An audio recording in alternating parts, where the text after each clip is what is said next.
Ven, el camino que buscas comienza aquí. Universidad Mayor.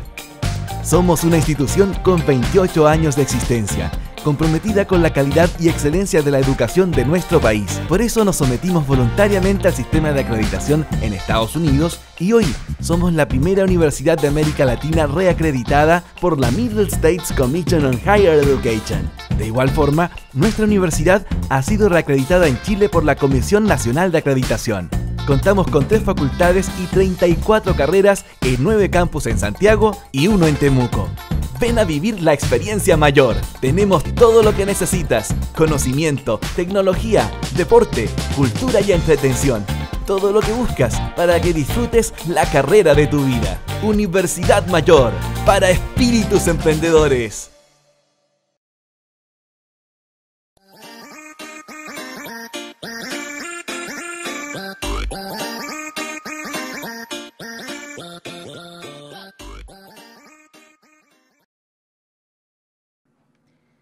Hola, bienvenidos. Estamos ya empezando la clase. Quisiera saber si se escucha, si están conectados. Bueno, hola a todos y todas. Mi nombre es Yani Santa Cruz. Seré su profesora por el resto de lo que queda del año. Soy profesora de Historia y soy licenciada en la Universidad de Chile. Bueno, queremos darle las gracias a Nicole por haber participado también del año, de lo que quedó del año, y les deseamos la mejor de la suerte. Hoy veremos de lleno entonces el proceso de la Segunda Guerra Mundial y sus consecuencias. Vamos a pasar las diapositivas para poder empezar. Hola León, gracias por conectarse. Bueno, vamos a repasar. ¿Se escucha bajito? Ahí sí, un poquito más alto. Bueno, vamos a comenzar con un pequeño repaso de la clase anterior, ya que este repaso va a servir de lleno para poder entender un poco el proceso de la Segunda Guerra Mundial. Muchas veces nosotros no entendemos cómo se llega a tal punto, a tal extremo de que los hombres puedan pelearse, o la bomba atómica, ¿no es cierto? Pero si comprendemos un poco el proceso que habló Nicole la semana pasada de los totalitarismos, es entonces cómo podemos contextualizar todas estas ideas. Tenemos entonces que los totalitarismos se caracterizan por mantener y ser un líder carismático. Tenemos el tema de, por ejemplo, el fascismo con Benito Mussolini en Italia, el nazismo con Adolfo Hitler en Alemania principalmente, y el estalinismo con Stalin en la Rusia, ¿no es cierto? Estos líderes se caracterizan por arrastrar a las masas en un contexto de gran pobreza posterior a la Primera Guerra Mundial, ¿no es cierto? Entonces, con esta idea de poder controlar todo el mundo, de una idea imperialista, entonces se comienza a formar todo lo que es la concepción de avanzar y conquistar nuevas tierras. ¿Okay? Entonces la clase de hoy día, que es la número 8, se llama La Segunda Guerra Mundial y el Nuevo Orden Político Internacional, que es desde 1939 hasta 1945. Y esta clase tiene 2 objetivos principales. Uno de sus objetivos es caracterización de los principales rasgos de la Segunda Guerra Mundial, su extensión planetaria y el uso de la tecnología para fines de destrucción masiva, los genocidios y la política de exterminio de los pueblos, las cifras superlativas de víctimas civiles, la participación de millones de combatientes. Y el segundo objetivo es el reconocimiento de los efectos de las derrotas de las potencias del eje en la valoración de la democracia y los derechos humanos, y en la creación de la Organización de las Naciones Unidas y la Declaración Universal de Derechos Humanos como marco regulador del orden internacional. ¿Ya? Entonces, para partir, vamos a analizar, como mencioné hace un ratito atrás, los totalitarismos. El desarrollo del concepto del espacio vital, principalmente implementado por Hitler, va a ser fundamental para comprender cómo el ejército de Alemania va a empezar a invadir diferentes territorios. Recordemos que el espacio vital se relaciona con la concepción de la raza aria, la raza superior. El pueblo germano, entonces, al ser más relevante, más importante en todo el territorio, entenderlo de esa manera, tiene que ocupar una mayor extensión territorial para poder desarrollarse y aumentar sus posibilidades. El espacio vital, entonces, va a estar íntimamente relacionado con la idea imperialista, expansionista. Luego tenemos el nuevo sistema de alianza. ¿Se escucha bajo? ¿Ahí se escucha mejor? Vamos a ir subiendo el tono de voz. Cualquier duda me preguntan si no escucharon. El nuevo sistema de alianzas tiene que ver entonces con cómo se van a ir generando nuevas redes de las superpotencias. Estados Unidos ahora entra en un marco mucho más relevante, Japón, Italia, Alemania, y vamos a ir viendo a través de la clase cómo se van a ir generando diferentes tratados. Quiero que me digan si es que se escucha mejor ahí. Como mencioné entonces, este afán imperialista está íntimamente relacionado con los totalitarismos. Muchas gracias. Con los totalitarismos, de manera que es imposible separarlos, ¿ya? El avance territorial, el armamentismo, tiene que ver con esta concepción de concebir no solo los territorios por un control. Entendamos que los territorios sirven en la medida que hay canales comerciales, materias primas y pueblos a los cuales yo puedo conquistar. Entonces no tiene que ver, estos territorios siempre se van a relacionar de alguna manera con conceptos políticos y también económicos. Sigamos. El creciente armamentismo. Si en la Primera Guerra Mundial ya teníamos un creciente armamentismo, en el periodo de entreguerra lo que se llama entonces el avance del acero se hace superior. Ya no solo entonces con armas más básicas que se desarrollaron en la Primera Guerra Mundial, sino también con armas ya nucleares de mayor tecnología. Por ejemplo, una de las características fundamentales y que es probable que se mencione en alguna de las preguntas PSU, tiene que ver con que el enfrentamiento de trincheras de la Primera Guerra Mundial se deja de lado y el enfrentamiento ya no es cuerpo a cuerpo, sino que tiene que ver con una mayor distancia. Esa distancia se relaciona entonces con el desarrollo del armamentismo. Esa es una de las características fundamentales que tiene la Segunda Guerra Mundial en comparación con la Primera, por ejemplo. Ya. Vamos a partir entendiendo el hecho coyuntural que da inicio a la Segunda Guerra Mundial. Y este inicio es a través de la invasión de Alemania por el corredor Danzig. Si ustedes ven acá en el mapa, por el Tratado de Versalles de la Primera Guerra Mundial tenemos la Alemania en este sector, pero queda dividida la Prusia Oriental, la Alemania Oriental, por este corredor que es Polonia, ya que se le facilita a Polonia un acceso al mar Báltico, ¿ya? Por lo tanto, Alemania queda dividida. Uno de los hechos más importantes entonces para Hitler es poder recuperar la Alemania para que toda esta zona se pueda unir. Recordemos que toda esta zona es parte de la Prusia antigua, ¿ya? Entonces, el inicio de la guerra, sí o sí, se da con la invasión de Polonia a través del corredor Danzig, que es este corredor que está acá, ¿ya? Con este hecho, entonces, tanto Francia como tanto Francia como Inglaterra comienzan a percibir este acto como un acto de invasión. Recordemos que en el Tratado de Versalles Alemania no podía tener ejército y no podía invadir estos territorios, ¿ya? Por lo tanto, con la invasión del corredor Danzig, entra Inglaterra y entra en Francia, le declaran la guerra a Alemania, ¿ya? ¿Cómo entra a Alemania y cómo invade Polonia? La invade a través de una de las técnicas más importantes, que es la guerra relámpago o el Blitzkrieg, ¿ya?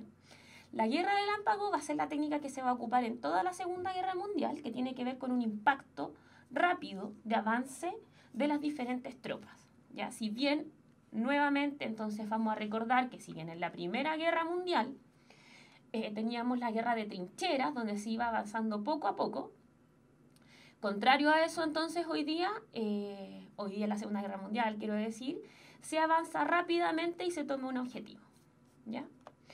Con esto, entonces, Alemania comienza a apoderarse de la Europa y comienza a avanzar en torno al ejército Holanda, Bélgica, Dinamarca y Noruega. ¿Ya?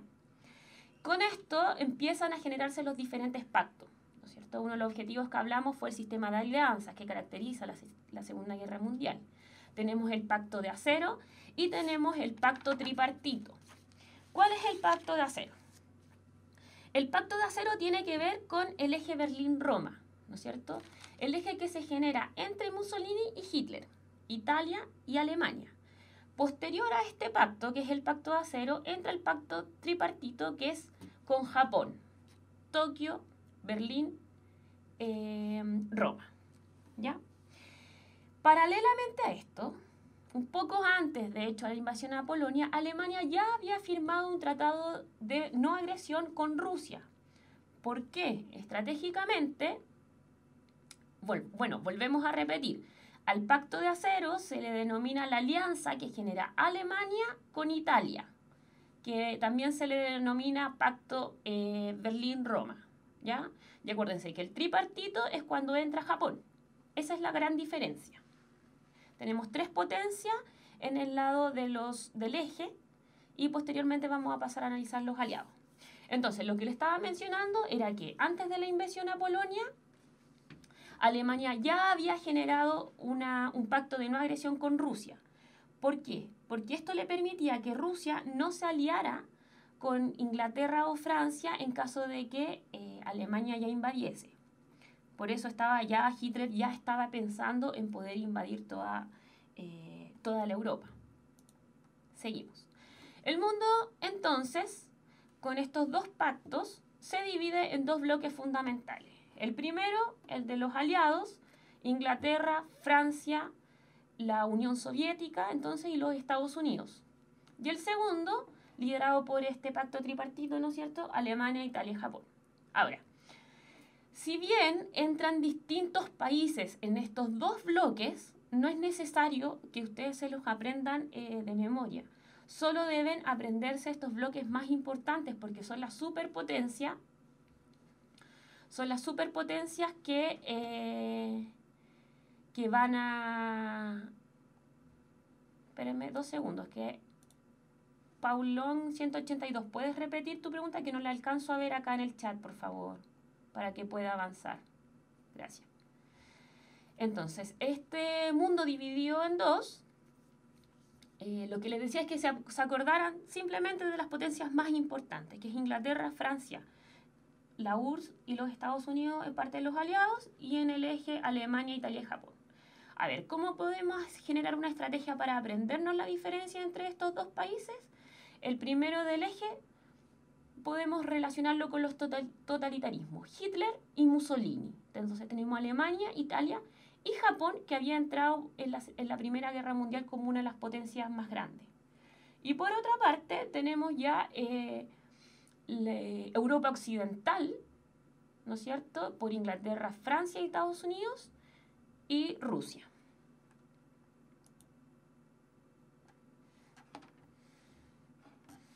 Vamos a pasar a la otra diapositiva. Eso. Ahora, en el desarrollo de la Segunda Guerra Mundial tenemos los hechos más importantes, voy a describir ahora. Uno es la invasión a Francia en 1940.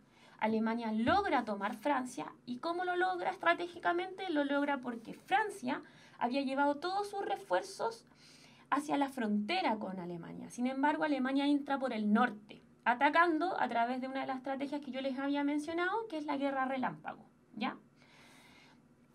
La resistencia francesa se genera en Inglaterra, comandada por el general de Gaulle, Y a través de eso empieza a generar la estrategia. Pero Francia es dominado por Alemania ya hacia 1940. ¿Ya? Luego, uno de los objetivos fundamentales de Alemania es la invasión a Inglaterra también en 1940. Sin embargo, Alemania sabía que no podía atacar desde el mar, porque como Inglaterra es una isla, tiene muchos recursos y maneja mucho mejor que Alemania el mar y los recursos marítimos. Entonces lo que hace Alemania es atacar vía aérea, pero no logra controlar e invadir Inglaterra. Por eso la resistencia francesa sigue estando en Inglaterra. Sigamos. Chicos, voy a dejar las preguntas para el final de la clase. Otro de los elementos importantes tiene que ver con la Operación Barbarroja. Y la Operación Barbarroja es la invasión a Rusia, ¿ya? Que también queda limitada. ¿Por qué? ¿Han escuchado sobre el invierno ruso? Que es muy frío. Bueno, este rasgo climático juega a favor de los rusos. Los alemanes hacen su entrada a Rusia, a la URSS, pero están limitados por las condiciones climáticas, ¿ya? ¿Qué es lo que dice Hitler? Hitler dice, ok, paremos, comencemos a abrigarnos, paremos, tengamos recursos, etc. Y en ese instante en el que paran, las fuerzas de la URSS logran retroceder, logran avanzar y poder parar el avance de Hitler. ¿Cómo se denomina esto? Entonces, esto se denomina como una técnica del repliegue. ¿Ok? Entonces, Rusia se repliega, dice, ok, mantengámonos acá, hasta que viene el invierno y contraataca.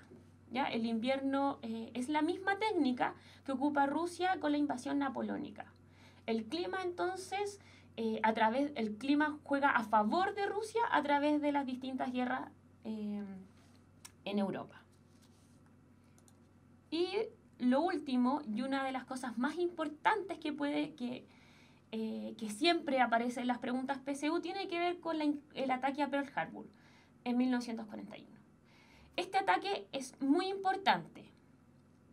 Japón ataca una sede en Hawái, que es una sede marítima y aérea de Estados Unidos, ¿ya? Es fundamental entender este proceso porque a raíz de este proceso entra físicamente Estados Unidos. ¿Y por qué digo físicamente? Lo digo porque Estados Unidos ya estaba prestando su apoyo a las potencias de Inglaterra y Francia a través de créditos y a través de armamento. Sin embargo, con el ataque a Pearl Harbor se hace latente la presencia de Estados Unidos, ¿ya? ¿Por qué Japón ataca a Estados Unidos? Principalmente por tener el control del Pacífico. Y pensaba entonces que con su sede en Pearl Harbor, en Hawái, era imposible controlar ese territorio. Ahora, una de las características fundamentales de la Segunda Guerra Mundial tiene que ver con esta concepción de guerra total, de guerra planetaria. ¿Por qué? Porque no solo va a ser Europa uno de los territorios afectados, sino que también vamos a encontrar diferentes conflictos en África del Norte, en el Medio Oriente y los Balcanes. En África del Norte lo podemos entender por el proceso imperialista, ¿no es cierto? Inglaterra, Francia, Italia y Rusia tenían diferentes colonias en África. Por lo tanto, los desplazamientos de guerra y de frentes también se van a trasladar a África del Norte, ¿ya? Por otra parte, la zona de los Balcanes es fundamental para comprender el conflicto que se genera. ¿Por qué? Porque esta zona es muy compleja, ya que toca con Europa Occidental, Rusia y Asia. ¿Ok? Y Medio Oriente, que sabemos ya desde la Primera Guerra Mundial, que Medio Oriente es fundamental para comprender la riqueza del petróleo, ¿no es cierto? Inglaterra intenta atacar Irak, al igual que Alemania, principalmente por el control de las rutas comerciales y por el petróleo. Ya. Antes de pasar a la conferencia de Potsdam, quisiera profundizar en dos temas fundamentales que tiene la Segunda Guerra Mundial, que se diferencia de la Primera Guerra Mundial. Una de las características fundamentales tiene que ver con lo que les mencioné anteriormente, ¿no es cierto? El desarrollo del armamentismo y la distancia que se genera ya no en un enfrentamiento cuerpo a cuerpo, sino en un enfrentamiento a través de bombas, de los aviones, de los barcos, de metralletas, y deja de existir el enfrentamiento cuerpo a cuerpo. Y otra de las características fundamentales que entra sí o sí en la prueba cuando se pregunta sobre Segunda Guerra Mundial, o sea, no estoy diciendo que va a aparecer en esta prueba, pero sí generalmente aparece en los diferentes ensayos PSU, tiene que ver con que la gran muerte de personas se genera porque los ataques ya no son en zonas militares, sino que son en zonas civiles, como son las ciudades. Una de las consecuencias que tiene la Primera Guerra Mundial es que la gente empieza a emigrar a las ciudades. Esta emigración y esta población aumenta y por lo tanto las bombas van a atacar Londres, París, Berlín, que son capitales fundamentales para el asesinato de todas estas personas. ¿Ok? Entonces, ¿cómo se empieza a lograr la paz? La paz se logra a través de, con el ejercicio de fuerzas, la entrada de Estados Unidos a la guerra. ¿Se acuerdan que les mencioné que había una entrada física de Estados Unidos, que es una superpotencia que se suma a los aliados, ¿no es cierto? El debilitamiento de Hitler, que no logra conquistar Inglaterra ni Rusia, el debilitamiento de Italia. Y entonces tenemos diferentes conferencias. La primera conferencia es la conferencia de Teherán de 1943, donde ya se empieza a unir Estados Unidos, Inglaterra y Rusia. Después viene la conferencia de Yalta y por último la que puse en el Excel, que es la conferencia de Potsdam, en julio de 1945. ¿Qué se logra en esta conferencia? Ya se habla de que la división de Alemania va a ser a través de las 4 potencias, en Francia, Inglaterra, Estados Unidos y la URSS, ¿ya? Esta división de Alemania en 4 territorios no va a incluir Berlín. O sea, ¿qué quiere decir? Que Berlín en sí mismo también se va a dividir en 4. Esto lo vamos a comprender con mayor profundidad la próxima semana. Así que no quiero profundizar en esta división, solo quiero mencionar que es una de las consecuencias, que es apoderarse de la zona alemana, ¿ya? Y ya en la conferencia de Potsdam se propone el término, o sea, se propone lanzar las bombas atómicas para derrotar a Japón, ya que principalmente Japón era el único que se mantuvo en la guerra. Recordemos entonces que las bombas atómicas fueron lanzadas el 6 y el 9 de agosto de 1945 y con la segunda bomba atómica Japón se rinde y se pone fin a la Segunda Guerra Mundial. ¿Ok? Características. Como mencioné anteriormente, entonces, el ataque a las ciudades pasa a ser fundamental. Múltiples pérdidas, tanto humanas como materiales.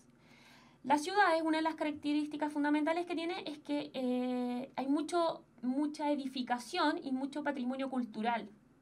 Entonces, no solo pérdidas humanas, sino que también en torno a los patrimonios culturales se destruyen completamente. Hay 55 millones de muertos. Estos 55 millones no se consideran las personas que murieron en el Holocausto alemán. Otra de las herramientas, o sea, de las características fundamentales tiene que ver con el enfrentamiento a distancia, aéreo y naval, y el desarrollo del armamentismo. Cuando hablo de, vamos a responder a Anonymous, que pregunta sobre qué es lo que a ver, ¿podría repetir lo que es la guerra total? Ya. ¿A qué me refiero con guerra total? Con guerra total me refiero a que no solo el espacio europeo que nosotros conocemos como Alemania, Francia e Inglaterra, vamos a retroceder un poquito, ahí. No solo con ese territorio se genera el armamentismo, el enfrentamiento, sino que también en diferentes continentes, como en África del Norte, manteniendo la concepción de que estos países, estas superpotencias, tenían colonias en África, en la zona del Medio Oriente, por la competencia por el petróleo, como en Irak, por ejemplo, y en la zona de los Balcanes, que fue el centro álgido de la Primera Guerra Mundial, ¿recuerdan? A eso nos referimos principalmente con la guerra total, que tiene características, como mencionaba antes, el desarrollo del armamentismo, y acá yo les coloqué las fotos y el impacto que tuvieron las bombas de Nagasaki e Hiroshima. Pueden ver ciertos documentales o ciertos videos en YouTube sobre este desastre mundial. ¿Ya? Ahora, si yo les tuviera que mencionar lo más relevante de la Segunda Guerra Mundial, sí o sí tiene que ver con sus consecuencias a nivel mundial, ¿ya? Ya que estas consecuencias no solo se van a observar en la zona europea, como mencionaba anteriormente, sino que también en el tercer mundo y en el segundo mundo. Por ejemplo, problemas económicos, ¿ya?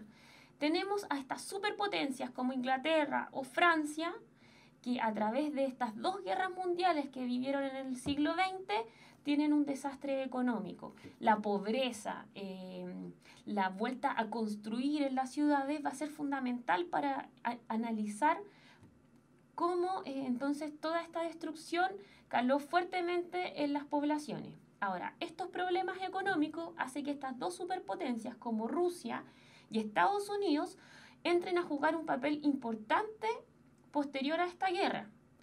¿Por qué? Principalmente por los créditos, que es lo que denominamos la deuda externa. ¿Ok?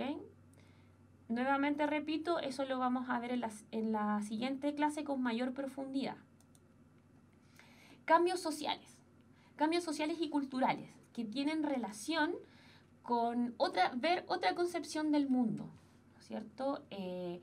Hay una idea de mundo que ya, por ejemplo, los totalitarismos no pasan a ser el elemento más importante, ¿ya? Necesariamente tiene que haber un respeto por la vida y un respeto por la paz. Los cambios sociales también dicen relación con entender los millones de muertes y cómo sobreviven las diferentes poblaciones y las diferentes familias a través de estos cambios culturales y sociales. Y fundamentalmente es un nuevo orden territorial y mundial. Esto se canaliza a través de la división de Alemania y Berlín en las cuatro potencias fundamentales. Y recuerden que el segundo objetivo de la clase tenía que ver con la creación de la Organización de las Naciones Unidas, que se crea en 1945 y que desarrolla la Declaración de los Derechos Humanos ya en 1948.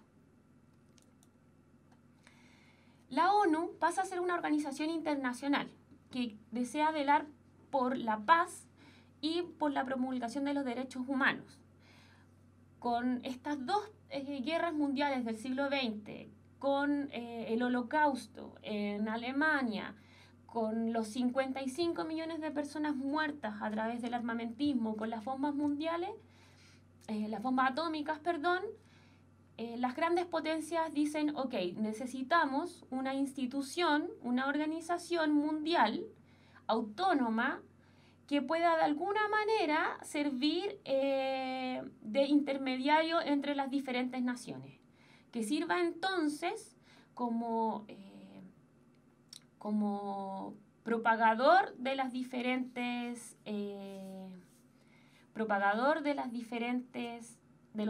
derechos.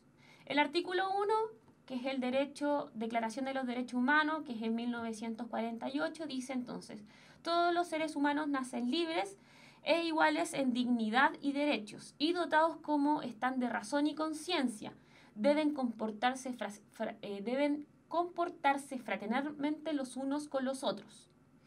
Otro de los artículos fundamentales es el segundo, que tiene que ver con: toda persona tiene derechos y libertades proclamados en esta declaración, sin distinción alguna de raza, color, sexo, idioma, religión, opinión política o de cualquier otra índole. origen nacional o social, posición económica, nacimiento o cualquier otra condición. Ustedes pueden seguir leyendo este segundo artículo, pero lo importante es que si bien para nosotros es fundamental y es casi obvio los derechos y las libertades iguales a todos los seres humanos, no importando la religión, sexo, raza o color, en ese momento era importante que una institución pudiera velar por estos derechos, ¿ok?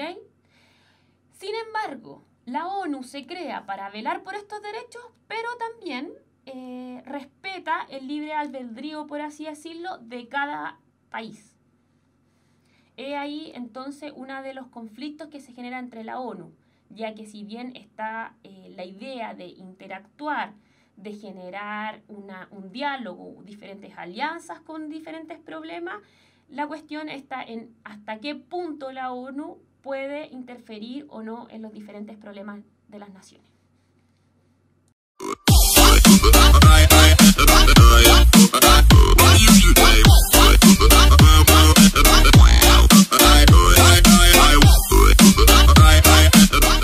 Ven, el camino que buscas comienza aquí. Universidad Mayor. Somos una institución con 28 años de existencia, comprometida con la calidad y excelencia de la educación de nuestro país. Por eso nos sometimos voluntariamente al sistema de acreditación en Estados Unidos y hoy somos la primera universidad de América Latina reacreditada por la Middle States Commission on Higher Education. De igual forma, nuestra universidad ha sido reacreditada en Chile por la Comisión Nacional de Acreditación. Contamos con 3 facultades y 34 carreras en 9 campus en Santiago y 1 en Temuco. Ven a vivir la experiencia mayor. Tenemos todo lo que necesitas: conocimiento, tecnología, deporte, cultura y entretención. Todo lo que buscas para que disfrutes la carrera de tu vida. Universidad Mayor, para espíritus emprendedores.